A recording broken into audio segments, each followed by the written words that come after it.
Je vous l'annonçais en début du journal, le président de la République a regagné Abidjan ce soir après une visite officielle au Vatican où il a été reçu par le pape Benoît XVI. Le chef de l'État a été accueilli au bas de l'échelle de coupé par le Premier ministre et les présidents d'institutions. Voici la déclaration du président de la République à son arrivée à l'aéroport. Je viens de rentrer d'Italie à l'issue d'une visite officielle au Vatican auprès de sa sainteté le pape Benoît XVI.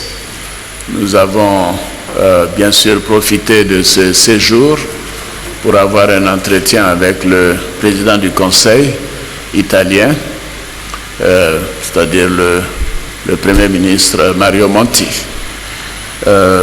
En ce qui concerne la visite au Vatican, comme vous le savez, les relations entre la Côte d'Ivoire et le Vatican sont des relations anciennes qui ont été entretenues, renforcées par le président Félix Houphouët-Boigny, qui a été plusieurs fois reçu au Vatican, et nous avons eu la grande chance d'avoir 3 visites du pape Jean-Paul II ici en Côte d'Ivoire.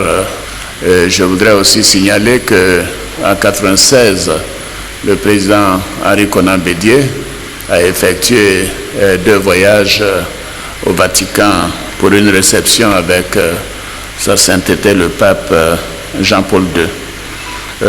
Nous avons, à l'occasion de cette audience du pape, recueilli ses conseils, ses bénédictions pour la paix en Côte d'Ivoire, et bien entendu c'était un moment solennel, émouvant et particulier. Je voudrais donc remercier Monseigneur le nonce apostolique pour cette visite, ce voyage important, et dire que nous en avons tiré un très grand profit pour nous-mêmes et pour tous les Ivoiriens. Vous savez qu'un grand hôpital de 250 lits est en construction à Yamoussoukro. Nous espérons qu'en 2013, les travaux seront achevés.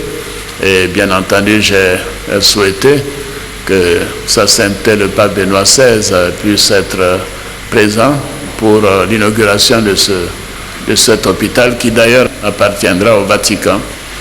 J'ai été ensuite reçu par le président du Conseil, le Premier ministre Mario Monti, qui, bien entendu, dirige le gouvernement italien et qui a pris des mesures importantes pour restructurer l'économie italienne, réduire le déficit afin que l'Europe sorte de la crise qu'elle traverse en ce moment.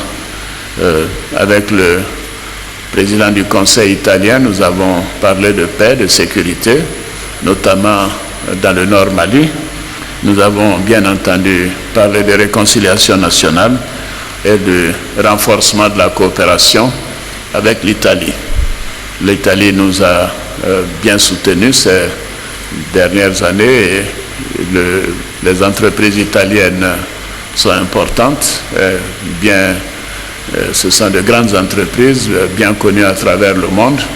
Nous les avons invités à venir en Côte d'Ivoire pour investir, et j'ai eu l'occasion de rencontrer le président directeur général du groupe Eni pour l'exploration et l'exploitation du pétrole.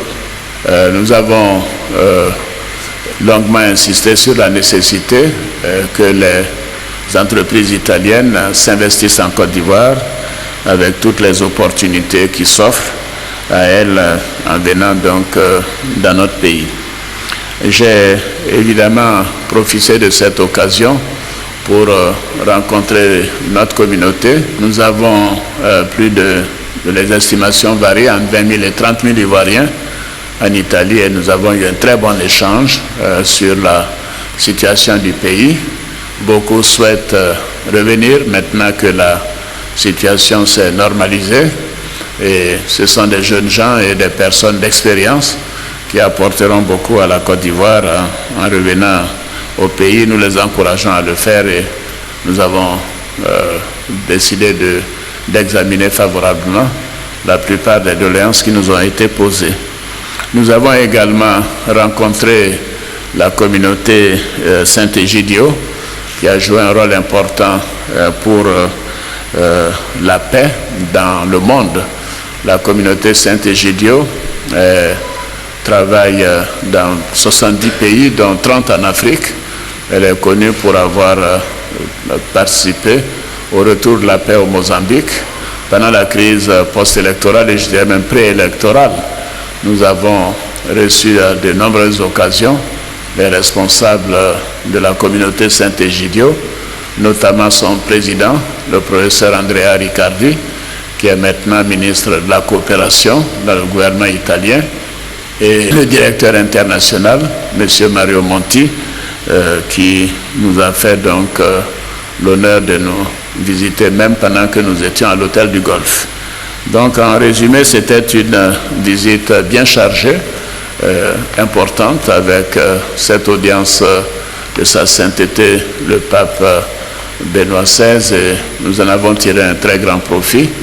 Nous sommes déterminés pour que la réconciliation se renforce dans notre pays, pour que nous ayons une paix durable et qui permettrait bien sûr aux uns aux autres, notamment au secteur privé italien, européen et à travers le monde, de venir en Côte d'Ivoire pour nous aider dans notre tâche de développement pour le bien-être des